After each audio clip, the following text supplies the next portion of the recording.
Olá, sejam bem-vindos! Hoje a gente vai mergulhar na arquitetura por trás das leis, sabe? Vamos usar o sistema jurídico do Brasil como nosso guia para entender como as regras que moldam a nossa sociedade são de fato construídas. Parece uma pergunta básica, né? Mas o que é direito? Pensa bem. O conceito é bem mais fundo do que parece. Não é só uma definição, não. São várias camadas de significado que no fim se completam.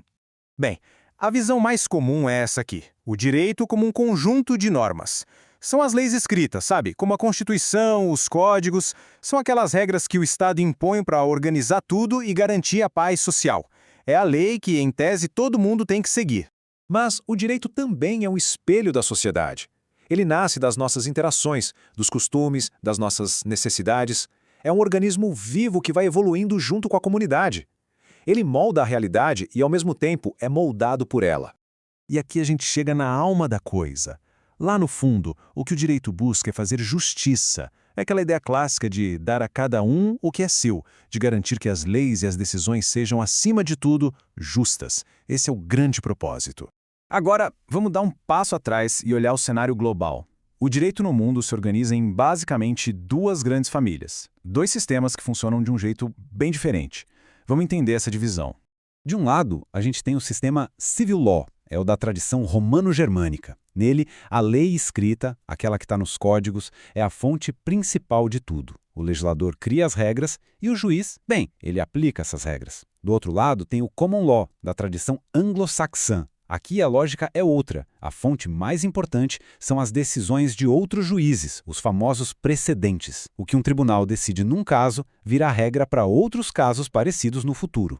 Para a gente visualizar melhor, a maior parte da Europa continental e da América Latina, incluindo o Brasil, segue o civil law.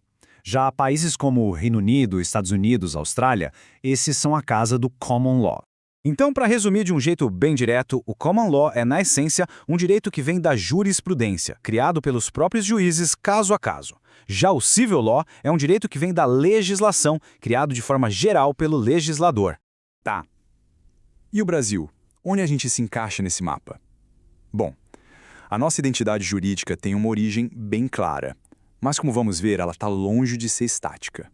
Historicamente, não tem nem discussão. O Brasil é um país de civil law. A gente herdou de Portugal essa tradição forte de organizar o direito em grandes códigos e de ter a lei escrita como a principal fonte de tudo. Só que a história não é tão simples assim, não. A realidade jurídica brasileira ficou muito mais complexa e, sinceramente, muito mais interessante nos últimos tempos. O que é fascinante é que está rolando uma aproximação entre os sistemas. O Brasil começou a importar algumas ferramentas do common law, principalmente para buscar mais segurança e eficiência. E o resultado? As decisões dos nossos tribunais superiores, como o STF e o STJ, ganharam uma força de precedente que antes elas não tinham. Vamos ver um exemplo prático para isso ficar claro. A súmula vinculante sobre nepotismo. O STF foi lá e criou uma regra bem clara proibindo a prática.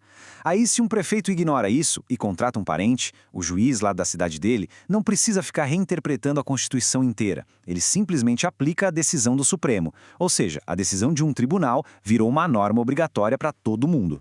Beleza, já entendemos os tipos de sistema. Mas dentro de um país, como é que as leis se organizam? Porque elas não têm todas o mesmo peso. Agora, a gente vai olhar para a estrutura do nosso ordenamento, que é como uma pirâmide. A melhor imagem para pensar nisso é mesmo uma pirâmide. Lá no topo está a norma mais poderosa de todas, e na base, as de menor poder. E a regra de ouro é simples: nenhuma norma de um degrau de baixo pode contrariar uma do degrau de cima. Simples assim. E no topo absoluto dessa pirâmide, quem está? A Constituição Federal. Ela é a lei fundamental, a base de todo o sistema. É ela que organiza o Estado, que garante nossos direitos e que funciona como um grande filtro. Qualquer lei que vá contra a Constituição é considerada inválida. E logo abaixo dela vem uma variedade de outras normas. Leis complementares, leis ordinárias, tipo Código de Defesa do Consumidor, medidas provisórias, decretos. Cada uma tem sua função, seu processo de criação, mas todas, sem exceção, têm que respeitar o que a Constituição manda. A gente já viu o como o sistema se organiza. Mas e o pra quê? Qual é o propósito de toda essa engenharia jurídica tão complexa? A resposta, na verdade, nos leva de volta para o começo de tudo. Toda essa estrutura de sistemas, de hierarquias, de regras, tudo isso existe por uma única razão: buscar e realizar a justiça na sociedade. E aqui tem um ponto fundamental. Justiça não é a mesma coisa que igualdade matemática. Tratar todo mundo exatamente da mesma forma pode, ironicamente, criar mais injustiça. O que o direito busca, de verdade, é a isonomia, que é tratar os desiguais de forma desigual na medida das suas desigualdades, para que todo mundo possa, de fato, ter um ponto de partida mais justo. Um dos tipos mais importantes de justiça é a chamada justiça distributiva. Basicamente, ela se preocupa em como os bens, os direitos e os recursos de uma comunidade são repartidos entre as pessoas. Pensa, por exemplo, em impostos progressivos ou em políticas públicas que tentam equilibrar as oportunidades. Um exemplo muito forte disso no Brasil são as decisões do STF sobre remédios de alto custo. Quando o tribunal decide que o Estado tem que fornecer esses medicamentos para quem não pode pagar, ele está, na prática, aplicando a justiça distributiva. Está usando recursos públicos para garantir um direito fundamental, que é a saúde, para quem mais precisa.